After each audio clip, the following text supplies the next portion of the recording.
好，我们来看看哦，这个也门现在这个面临到美国的一波一波的攻击哦，这个画面让大家觉得讨论度非常的高，哪怕外头正在可能世界轰然作响，但是呢，也门的居民可能已经对于这些空袭哦。非常的淡定，我们看这张照片哦，就是从影片当中截取出来，在这个萨达里面哦的店家哦，这个老板就坐在柜台，但是外头却出现了这种空袭的声音，老板还是不慌不忙的。我们来看看这段画面。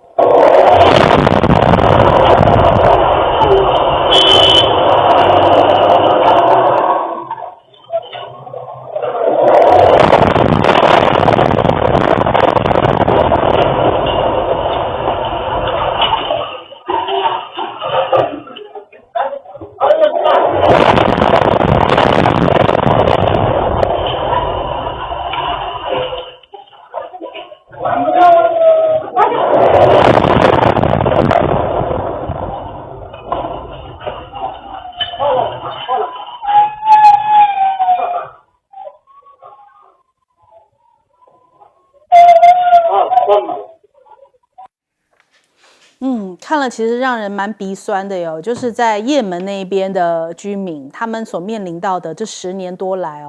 哦，空袭已经成了日常了，因为联军的空袭哦，其实很多也门的居民逃不胜逃，日子只能继续过。那小孩子的话，面对到这样的恐惧，大人也只能就是说，哎，把孩子抱过来，就是做你最温暖的臂膀哦。但是他们也不知道自己的命运该怎么样往下走。可是，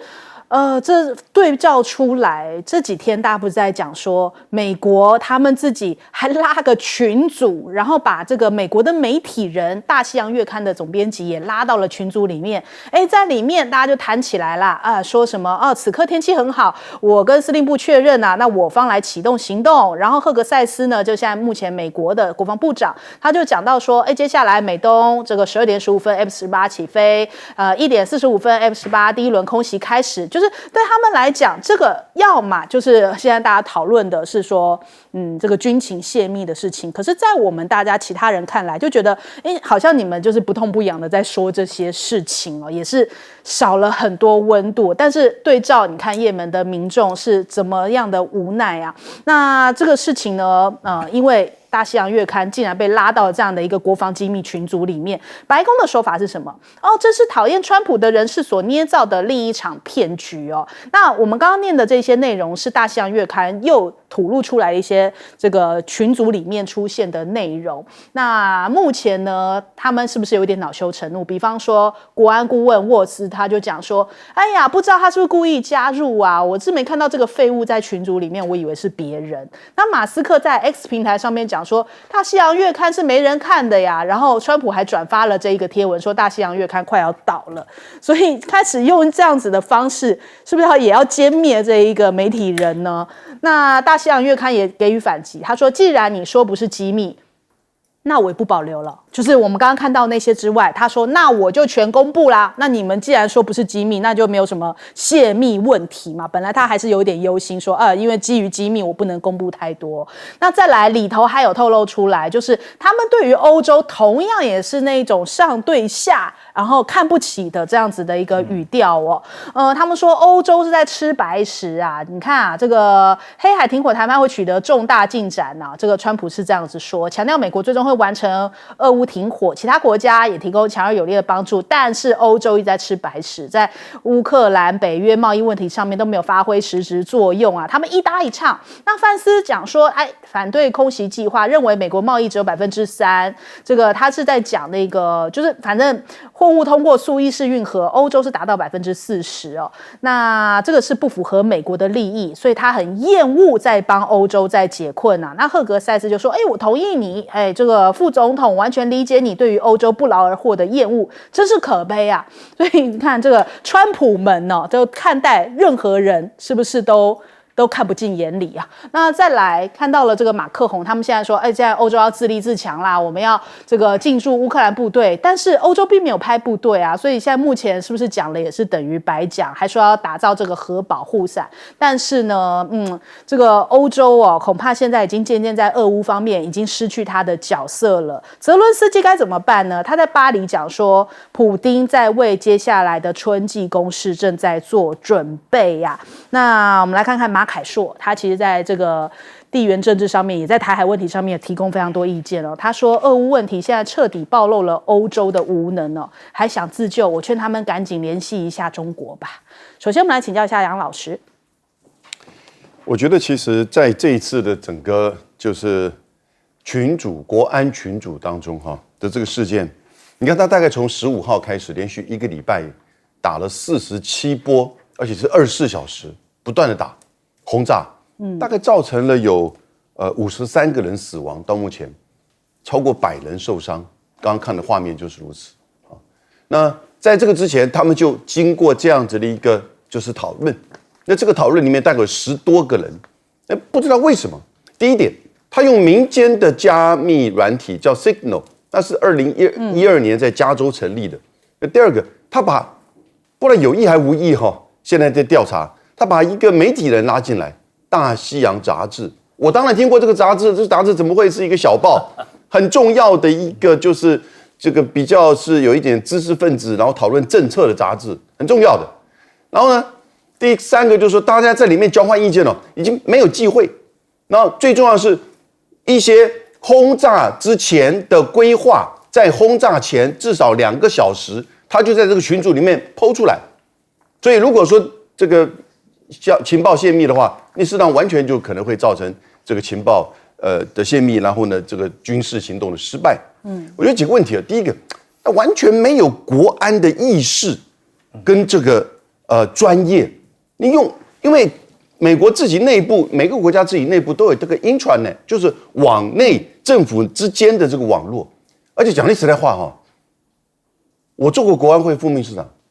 这种事情不会在网络上讨论的啦。管你网内网外，管你什么打，不会这样子在这个公开，只要是在就是电信上面可以拦截的，不会这样子讨论的。那第二个，他非常粗糙的一个国安的决策。那这个副总统在里面讲什么东西啊？然后一些情绪的字眼啊，那国安顾问怎么讲啊？然后国防部长怎么讲啊？这3个人，副总统算了那但是这国防部长跟国安顾问都没有任何外交、国安谈判、军事的经验，没有。他会告诉你，我以前当过兵啊，我也当过兵啊，对不对？但是呢，最重要的是他鄙视欧洲非常的严重，在这个里面呈现了出来。不过我这里面观察到就是有一点副总统在里面，这个是一般比较少见的。通常副总统不会在决策圈的范围里面，往往是最后决定的时候在跟总统一起开会。所以万斯这个角色将来我们密切观察，在这个群组里面居然有万斯，而且他表达意见。那至于说对欧洲不满，其实倒过来，我觉得他们是对欧洲觉得总是在高高在上而不满，是他们自己心虚，整个川普团队心虚。简单一句话，至少在国安层面，川普团队就是草包团队。好，来请教邱老师。从这一个国安群组的乌龙事件，第一个谈他的心态。你看里面这堆人，副总统范斯，国安顾问沃尔兹，国防部长赫格塞斯，再加上中情局的局长，都是国安团队的大人物。可是你听他们的对话，就把战争当儿戏嘛，把生民当刍狗嘛。而且有没有国安的概念？没有啊。川普上来以后，第一次动用军事力量就是针对胡塞武装。可是针对胡塞武装的轰炸里面的作战计划、行动方案都在群组里面揭露啊。你从这里面就看出来了，他们的观念是怎么样，他的意识之轻忽如何。而且怎么会把《大西洋月刊》的总编辑哥德堡给放进来呢？《大西洋月刊》历史很久，知识分子给他很肯定，但是他的立场跟川普是大相径庭，他也一直对川普是有意见啦，他批评川普是不遗余力的，从川普的1.0到川普要连任，大西洋月刊就摆明支持拜登啊，到这一次大选，他也是攻击川普的啊，你怎么会把哥德堡给总编辑给摆进来呢？这不是裸奔吗？让哥德堡来看你这些国安团队的大官们在那边裸奔吗？把你们的百态都揭露在世人面前吗？你不觉得很荒唐？好，那这件事情，依照哥德堡的说法，是谁把他拉进来的？是国安顾问沃尔兹把他带进来的。所以这个问题更严重啦！你白宫首席的国安顾问沃尔兹，把一个跟你敌对阵营的、跟你不合的、跟你有很多矛盾的大西洋月刊的总编辑摆进来，这什么意思啊？不管是乌龙、疏忽还是有意的，都是大问题吧？好，那为什么是马斯克去调查呢？马斯克不是白宫正式的阁员啊，他的政府效率部是要降低、是要减并这个联邦的部门，是要裁员、减少开支的，是要瘦身用的。你今天让他来调查这个国安群组里面的泄密事件、乌龙事件，什么原因呢？所以我觉得川普的整个内阁乱套了，你知道吗？好，而在里面透露出来的信息是什么？第一个就是刚才有明兄讲的，他的厌欧情节很重嘛。范斯在慕尼黑安全会议里面，不就是当着欧洲的这些大人物去羞辱他们吗？引起了已经很多纠纷了。那现在看起来，范斯对欧洲的成见之深，比我们过去所了解的更深。所以不是有个传言吗？说川普想退出北约，川普想甩开欧洲这个包袱，我看是真有其事。最后一点，你不觉得从这一个泄露出来的信息里面，告诉你说美国其实外表好像是个大人物，可是就好像穿着西装的乞丐一样，他其实有那个霸权失落的黄昏感，有那个霸权失落的危机感存在。2个航母战斗群去打胡塞武装这个赤脚部队，结果呢，好像也没有打出什么成果出来，胡塞武装还是一样那么厉害。所以从这里就看出了，整个美国的霸权其实已经日薄西山呐。好，请教将军。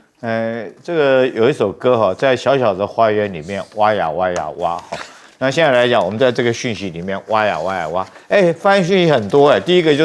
就没想到这个美国的高层哈，跟欧洲有很多的这个不满不和，这是挖出来第一件事情。我刚刚又挖到一件事，他说什么？你看这边讲的这个，如果说小组里面有其他人员将这个讯息发给青年组织来讲的话，会造成我们海军飞行员遭遇到不测。那代表什么？你就知道这群组里面有人会把讯息提供给胡塞组织，是不是这个意思？所以我觉得这个东西代表美国，你这个国安高层里面彼此之间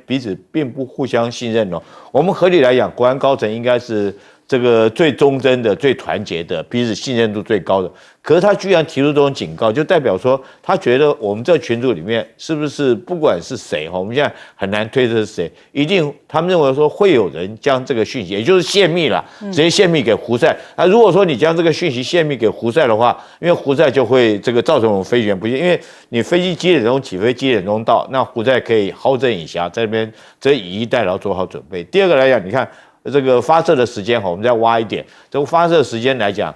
战机起飞的时间跟到达的时间30分钟。那如果说是 F-18以它的这种1倍音速来飞行的话，那是1235公里，也就是说半个小时到达，大概航舰的距离他们也门攻击地600公里。我觉得这泄露好多机密在里面。如果说仔细去找的话，发现这里面不管是从国家战略的情报或者是战场情报，几乎都已经泄密了。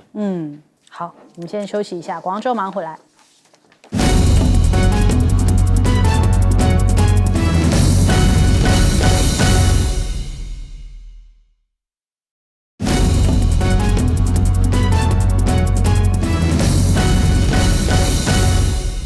过几天4月2号啊，川普的对等关税就要上路了哟。那他现在其实还有特别就针对这个汽车关税有提到要宣布苛征25%哦。那汽车的零件也都入内。那他讲说啦，这个汽车产业回到美国制造，他觉得非常的兴奋呢。美国可能在2年之内可以获得高达1兆美元的关税收入啊。那他瞄准非常多的这种进口车，什么轿车、休旅车啊。但是呢，其实呢，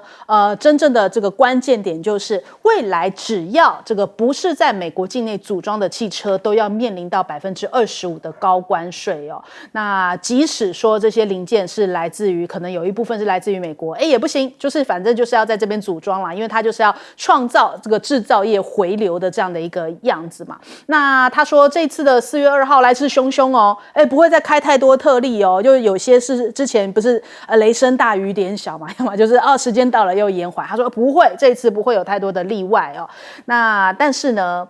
他说还是会有一些特定国家税率会较低一点，所以自己又这样子有一点小转折了。那其实这一次的这个关税哦，恐怕欧洲会伤很深哦。那德国现在是大家预估会是这一次最伤的一个主要的影响国家。那人家讲说你这样讲都要在境内组装，是不是有点独后特斯拉啊？人家在质疑是不是马斯克给予你这个方向的意见？他说没有，这个马斯克没有提供任何的意见因为这个接下来对特斯拉影响其实是比较中性的，反而没有太大的影响所以人家就在质疑了。他说马斯克是没有在生意上面向我求过任何帮助的，又在替马斯克说话。川普是这样子在对外解释的。但是马斯克现在真的已经变成了美国境内先姑且不论境外，境内很多人已经看不爽马斯克了，重重影响到了特斯拉。然后呢，他的这个 Doge 也是得罪了很多人，让很多人失掉了饭碗，没了工作。那你看现在 Doge 又瞄准2个公广媒体砍金元那川普讲说我很乐见他们走入历史因为他们带有立场偏见但是后果是什么？全美有44州因为这个Doge东砍西砍再加上这个关税的风险多重这种负面消息影响之下，有44州已经出现了衰退的警讯这个恐怕影响自己美国经济是非常严重的。那这个对于中国大陆来说他们这个54家大陆的企业，美国又把它列到了一个制裁名单去了。他们说这个54家包含香港的这个浩赛仪器呢，接下来马上28号这个制裁名单就要生效了。大陆立刻予以反呛说这是典型的霸权主义，违反国际法跟国际关系的基本准则，而且在破坏全球的供应链还不止如此呢 ，TikTok 他们又继续在那边找事情了，就说反正他前面已经抛出一堆要加税的，结果加税背后又还有一个谈判的作用，就是我先给你在那边施压，然后就说，那你也可以减税啊，但是呢，我要拿你 TikTok。那 TikTok 真的是影响他们现在可能这个社群舆论上面最主要的一个最大的一个平台所以他很想要拿下这个 TikTok。那 TikTok 呢，其实他的这个创办人也就是张一鸣，字节跳动他现在有最新的消息是说他是中国大陆的首富嘛，那其实也可以反映出来 TikTok 的影响力不仅是在大陆的这个他们境内的抖音跟这个海外版的 TikTok 其实影响力都非常之大，所以为什么美国非要拿下 TikTok 不可？我们先来请教一下邱老师。川普对关税的功能呢想得太高了，他一直把关税当成他的武器，当他的政策工具。可是他单凭了关税，他要解决贸易赤字，要解决财政赤字，要解决美债的问题，又要解决要把半导体的供应链把它转移到美国去。那又想要让美国的传统产业，像造船业啦、钢铁业啦、汽车工业啦，能够再度的振兴。有一种政策工具可以同时完成多重目标的吗？以为万灵丹。是啊，这根本不可能的事情嘛。好，再者，你今天如果采取关税战，美国现在的停滞膨胀已经很严重了。什么叫停滞性通货膨胀？就是它已经出现了通膨的物价上涨率持续提高，它的失业率也增加，所以既衰退又膨胀。这时候就使得联准会要降息的空间就越来越小嘛。那川普不断的去威胁联准会，要鲍威尔要降息，可是问题是现在没办法降息啊，降息通膨就上来啦，人民的生活成本又提高啦。那这时候工作不见得那么容易找，因为就业市场来说，它有摩擦性、有结构性，所以它没有办法迅速找到工作，所以当然会造成民怨嘛。所以为什么川普上来以后，他的整个的满意度并没有维持高档，他的满意度是下跌的，很快的已经来到了死亡交叉了，就是因为他把关税的功能看得太高了，而他现在面对的全球化的一个环境，他要利用关税来把美国的利益当成至高无上的目标，怎么可能呢？在全球化这么多年的全球化之下，各个国家都已经找到许多替代市场了。你美国高关税，人家可以找到别的替代市场啊。你美国如果采高关税，你反而造成转嫁的效果，造成美国国内的通膨，而且也产生了美国相关制造业的生产成本的提高，竞争力反而衰退。所以川普把这个关税当成太重要的政策工具，当成太重要的武器。当然有时候会有个案式的成功，像他要把非法移民要送到哥伦比亚去的时候，哥伦比亚总统拒绝不让这个军机降落，他就可以说你不同意我就给你课关税25%，再不同意我就给你关税增加50%啊。格陵兰岛可以去威胁丹麦，说丹麦如果不肯把格陵兰岛给卖出来的话，那他就会如何提高关税。但是问题是，遇到大部分的情况，每个国家都是你有政策，我就有对策吧。他真的能达到预期的效果吗？请教杨老师。其实过去这200年来，国际贸易这个关税是经常被一些国家使用。19世纪的时候，美国的关税高达到40%啊。现在川普就想学习，想要模仿那个时候19世纪末最后那一位总统叫做威廉麦金利，关税跟西班牙打仗取得了菲律宾、关岛跟古巴，所以有没有点像？但是19世纪末跟现在可以比较吗？所以他这个高关税比较会像是重复1930年的大萧条，但不会是全球性，至少会在美国，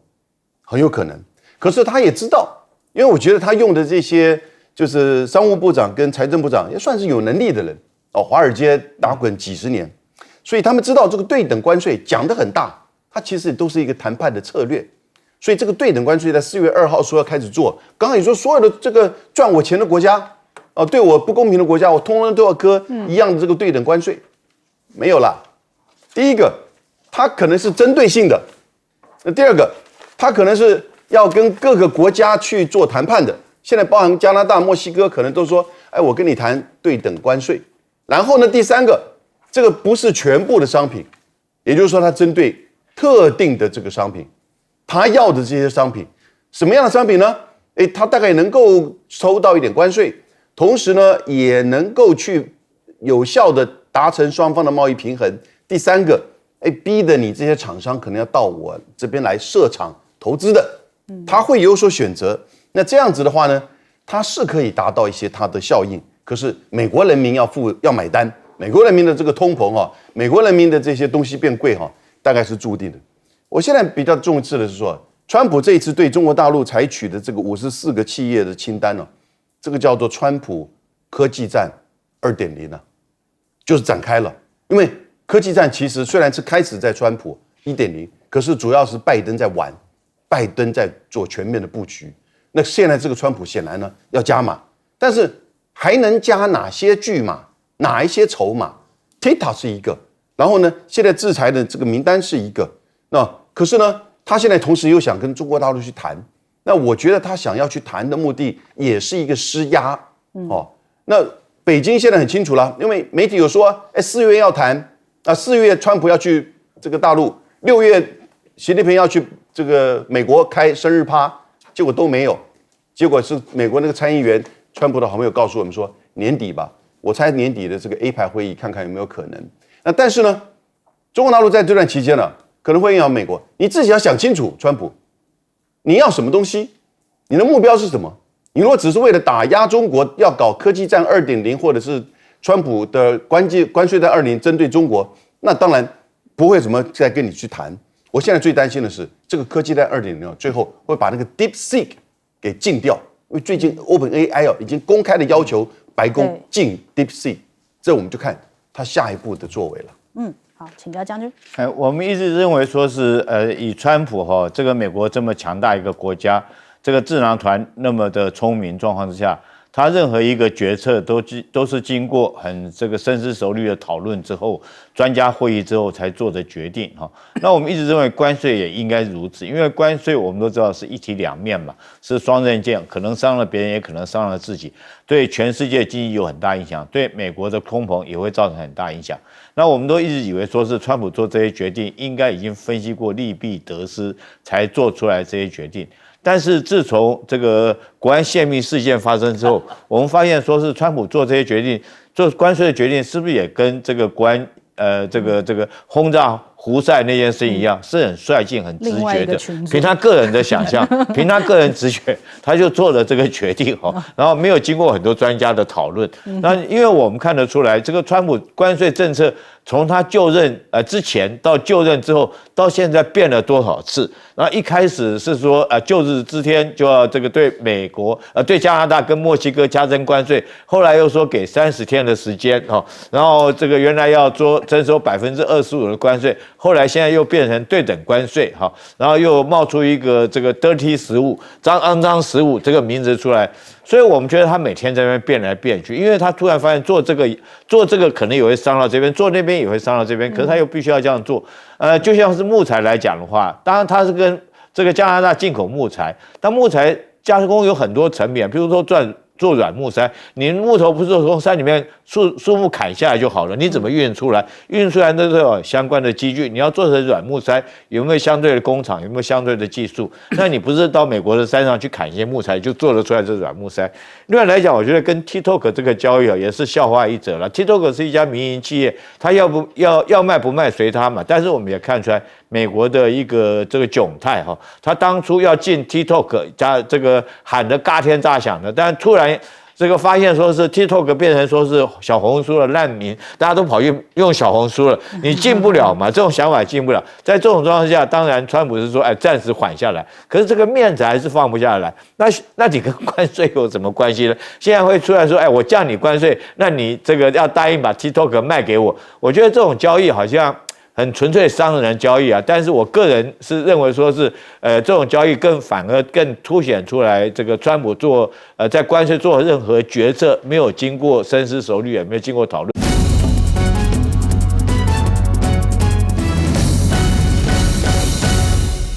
欢迎收看《新闻大白话》，我是主持人翟轩，马上欢迎一下这个阶段加入我们讨论来宾，文大国际所教授邱毅。主持人好，大家好。前国安会副秘书长杨永明。翟轩好，各位朋友好。退役少将厉正杰。翟轩好，各位观众大家好。好，今天大家真的是要来关注一下这个全台首次第一场社会防卫韧性的实地演练，现在在台南登场了。那这个我们看到赖清德也特别去视察。那我们看到了一个关键是什么呢？来看看我们的截图是什么。赖清德一进场的时候，先跟 AIT 致意2个 AIT 的这个穿着这样背心的人，背对着镜头，马上是跟 AIT 致意一番那鼓励言全程参与，这是不是也代表着这一个行动或者是这一场演练是美国需要看到的？就是我们有没有什么台湾这样准备好要备战的决心所以这第一次这样子的一个实地演练，赖清德也到场了。那赖清德之前不是在讲说什么呢？我当总统战争风险最低现在时空一变，为什么我们感觉战争感这么浓啊？为什么我们已经搞到要这样全社会防卫韧性这样子实地演练，而且说接下来各县市通通都要展开那要演练些什么呢？就是从美国来的一套系统就是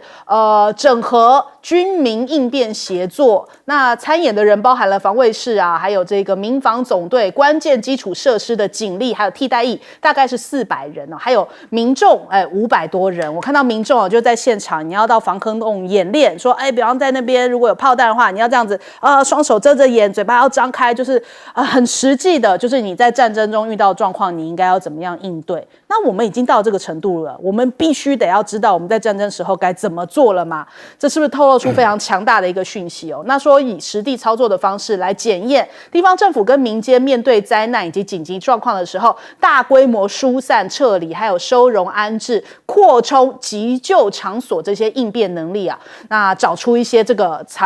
等于说演练当中有没有一些问题要改善？那还有呢，他现在还有一个叫做前进外科小组，前进外科小组就是顾名思义啦，就是可能比方说前方发生了一个危机状况，爆炸，有很多人需要外科处理，所以才需要有前进外科小组。那现在主要是从这个三军总医院这边，因为前2天这个赖清德还去到三军总医院的这个松山院区这里哦，就是他们现在已经有成立这样子前进外科小组了。那这个其实参照这个美方的装备哦，来引进一个车厢，那车厢上面有手术台，然后还可以当场进行一些手术哦。那这个大概耗资2亿元，那军方是提供了一些这个相关的装备，但是军方这次没有参与，主要是民间自己来进行这一次的演练。这是不是释放一个很强烈的我们离战争很近的讯号呢？那再来，为什么选台南呢？我们也觉得很好奇哦。我们查出了几个迹象，蛛丝马迹。迹象1，昨天大家有看到林传媒的一个独家消息哦。大陆在2月26在高雄屏东外海不是进行实弹演练吗？那当时呢，我们就几艘军舰去到那边，说有这个全程掌控，但是呢，因为照片回传的速度不够快，照片的这个品质不佳，所以后来三舰的辅导长全部都被拔关调职。为什么这么大动作呢？是不是代表台南很重要？而且我们前面这个也是第一个选在台南。再来，3个月前这个中国大陆的党媒就是《环球时报》，他们也有公布一个照片，那就让大家惊觉说，哇，原来台南外海有两岸的10艘军舰在外头对峙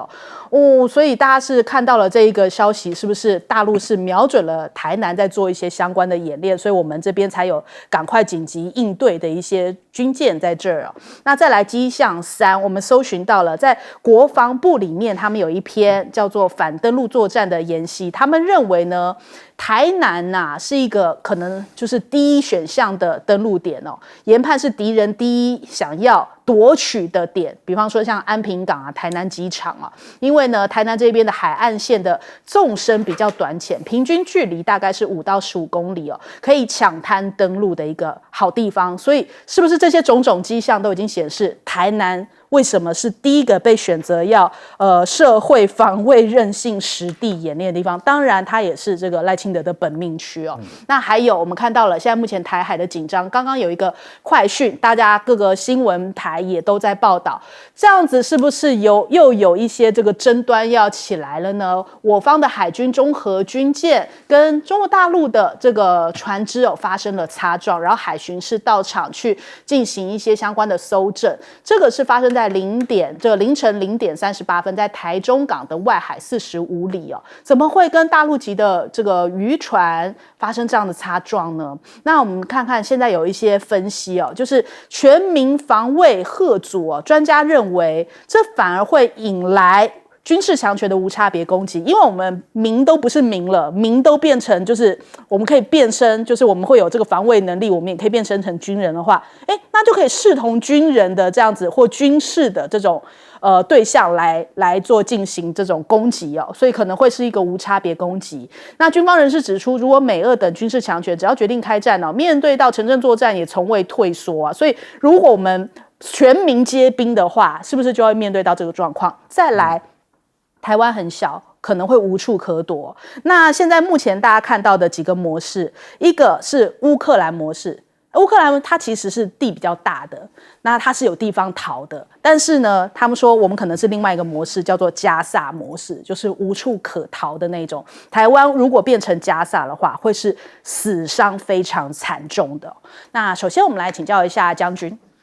确实是如此台南有一个海滩叫喜树海滩，就在安平港旁边哈。它虽然说不是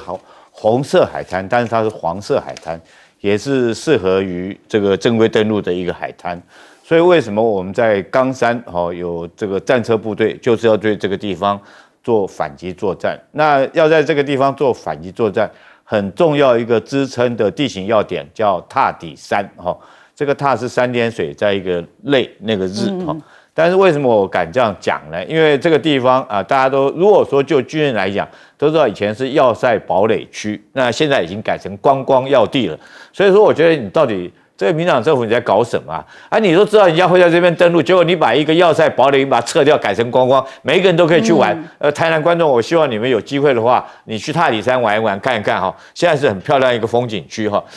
已经不再是军事堡垒要塞地方。那如果说你没有这个地方没有据点当做支撑的话，你反击部队怎么反击？你根本就没有阵地了嘛，那不是在骗人吗？那第二个我们讲说，这是这个为什么海军这个拔3个关大家会不会觉得奇怪？同时3艘军舰，这3艘是1级军舰，海军它分为1级舰、2级舰、3级舰，1级舰的舰长是上校，2级是中校，3级舰是少校舰长它这大概比照我们陆军就是旅级、营级、连级的那种编装。所以他是1级舰的舰长，他的辅导长是中校辅导长，那怎么可能3艘1级舰舰长三个辅导长都是这个反应这么迟钝，连照一张相都传不回来？那而且在不同地点，大家会不会觉得不可思议啊？怎么可能有这种事情发生呢？你说一个人可能是他反应比较鲁钝，那怎么可能3个人在同一个时间3个都传不回来？这只有一件事情嘛，就是电子战被人家屏蔽了嘛。所有讯号全部被屏蔽掉了嘛？3艘军舰你跟人家对峙，人家电站的讯号比你强，整个把你盖，拍了也传不出去，就是把你盖台盖掉了嘛。那试问一下，战时的时候，我们暂时讲 Link 16只管通勤的系统，我们花好多钱去买了 Link 16，也就是说你在衡山指挥所那边海上传过来的相片、情资立即的图像，空军战机传回来立即图像，你都可以整合在一个荧幕上面，然后坐在那个地方的这种不管是参谋总长或者总统来下决心，来用哪一条军舰去打哪一个目标，用哪一艘的这种飞机去攻击什么地方，你应该立即图像，不但立即图像传过来，电子信号也要传回来。那怎么可能连个相片都传不回来？你用 LINE 也传回来了，那代表说是这个时间点，我相信所有的讯号全部被屏蔽掉了。那你看看，我们看看，在各位去看那个时间，怎么搞那么久，说是传不回来？那不管是照相角度或怎么样，这有什么难的？抄一张照片，我觉得很可能的，是不是在电子战方面已经输人家一截？当然，就海军来讲的话，不敢讲实话。顾立雄没关系我现在跟你讲，可能海军将领不敢跟你说实话，说电战已经输给人家了，所以说拿这3个中校辅导长这个人头用一下，记起给你听。但是你要真的是了解实情，为什么是这个样？是不是电子战输给人家？如果真的是电子战输给人家，你国军要想办法加强自己电战能力啊，从 Link 16赶快去买 Link 22啊，花再多钱你都要买啊，不然的话你连个相片传回来，你战时的时候，我电话怎么传回来？我目前在什么地方发现什么几艘军舰，发现几艘快艇正在向我实施攻击，我发现几艘战机正向我的冈山机场接近之中，对不对？请求火力支援，怎么支援呢？所以不像俞北辰讲的说，他们解放军用不了 Google， 反倒是我们自己照片传不出去。对，那你说综合舰这个也不要骗人。各位会不会觉得跟前一阵子杜鲁门号被这个航空母舰被一艘这个货轮撞，情形有点类似？那就代表什么？代表我跟你讲很可能是雷达操作手是新兵，他是自愿意的，那个一定要经过1-2年以上，他才看得懂那个雷达上面那个讯号是杂波还是快艇。对，他根本就分不清楚，在这种状况之下，他当然搞不清楚。那新兵嘛，老兵退伍，大家都不去当兵了嘛，就自愿意他找不到人，训练不熟练，他就分不清楚。那试问一下，你现在在这边每天讲兵凶战危、台海这种危机，那如果那条船是无人艇，上面装的是自杀炸弹呢？那对你撞一下，你不是综合舰整个就报销掉了吗？所以我觉得这东西我们看起来是一件小事，当做笑话看。但是如果说真的发生在战时，你想想那后果会有多严重？当个军人绝对不可以掉以轻心，把这种事情当做一个花边新闻，当做一个八卦新闻在看。好，来请教杨老师。这个所谓社会防卫韧性的实地演练，我觉得也不需要太就是在意它了。那该不该做？其实严格来讲是该做了，只不过是他做的时间点，他做的规模，以及一起参与的，就是 AIT 的这个人员，那让大家会觉得说，哎，这个是赖清德在喊狼来了，好，也就是是不是有在酝酿战争氛围？是这样子吗？什么叫做社会防卫？它不是城镇战，因为里面其实并没有军队，哦，它也不是巷战，它其实应该是在战时的时候减少社会冲击，哦的一些作为，比如说救灾啊、火灾或者是怎么样的一个灾难。那这里面比较有一点让人就是质疑的是，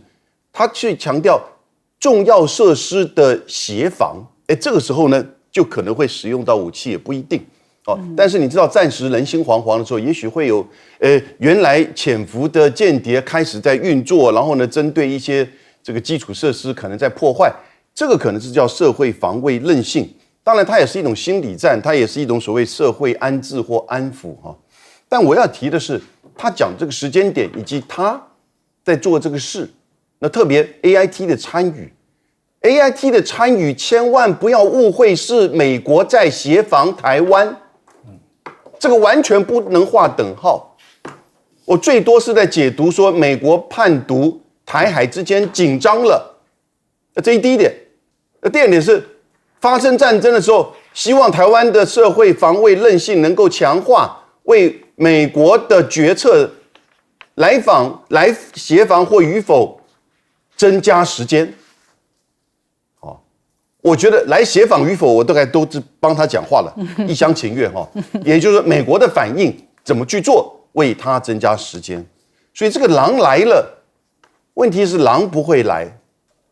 因为大陆已经不是狼了，它是一个狮子啊，一个觉醒的狮子，一条龙啊。狮子是很有耐心的，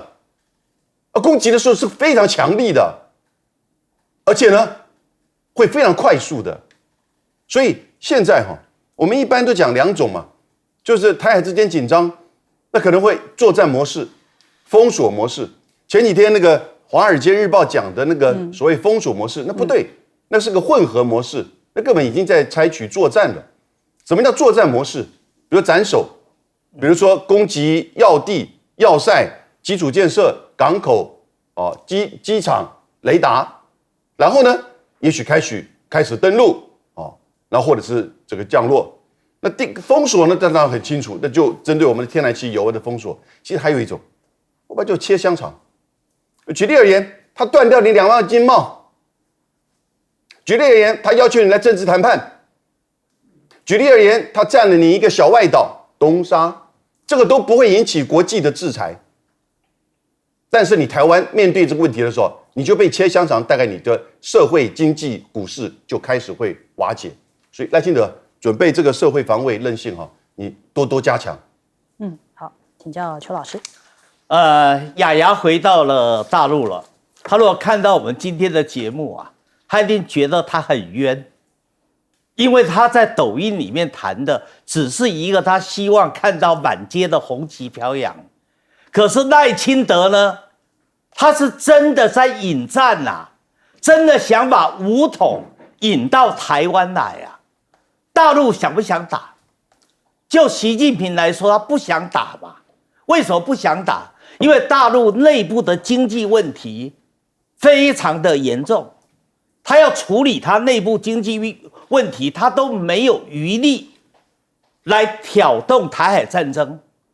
另外的，现在中美博弈啊，中美的贸易战才是重点所在，而且他现在要做世界和平的缔造者，他要做民族复兴，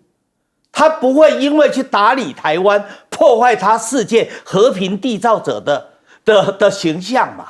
所以他不想打嘛。可是问题是，台湾有民族主义，大陆也有民族主义啊，民众没有办法想得这么深刻，所以民众一定会给中央压力，所以他只好常常来一些军演，然后变成实弹演练，然后让民众觉得说，至少可以感觉到好像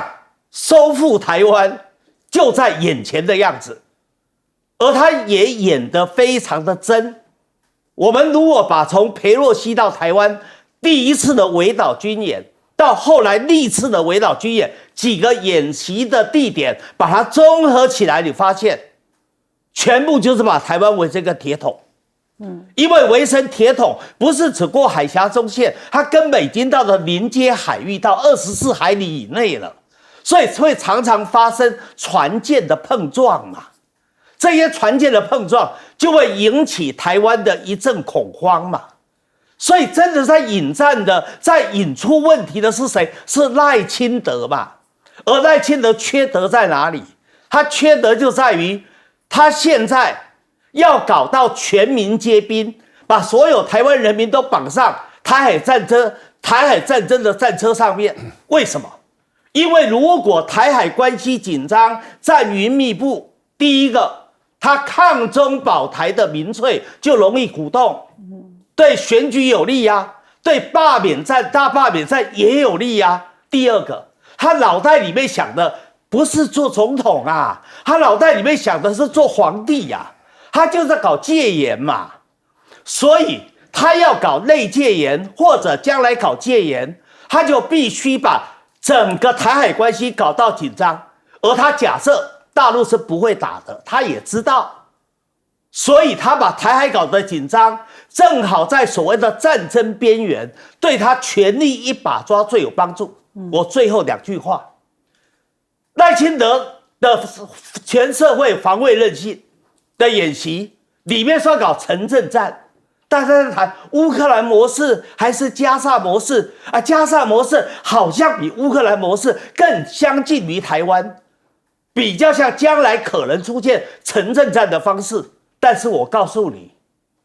大陆不会给你搞什么城镇战，也不会找什么抢滩的地点，他要做就是闪电战，就是斩首行动，很快的就解决了。这才是他们真正的作战计划的内容嘛。好，再者吧，你以赖清德来说，怎么会加萨模式？怎么会是乌克兰模式？他的模式，第一个叫做大马士革模式、阿塞德模式。什么叫阿塞德模式？牵走住哪里？围在大马士革还没到，阿塞德坐飞机就溜了。这是赖清德第一个模式，叫做大马士革模式，或者叫阿塞德模式。现在阿塞德人在俄罗斯。好，第二个模式就是大陆谈的很多的北平模式啊，北平模式就是傅作义模式嘛。所以为什么他一看到什么柯文哲的那个USB 的档里面出现了傅东菊，哎呀，好气呀！为什么？那是他的专利呀，他怎么可以让别人抢走了？傅作义模式就是当大军压阵，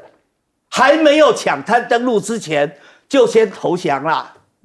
所以在赖清德心目中，不要去想什么乌克兰模式、加萨模式，就是我讲的2个模式，一个是溜跑掉，叫做阿塞德模式；另外一个是投降。有没有贵我是不知道了，但是投降了，这就北平模式吧，就傅作义模式吧，就这2个而已吧。好，我们先休息一下，广告之后马上回来。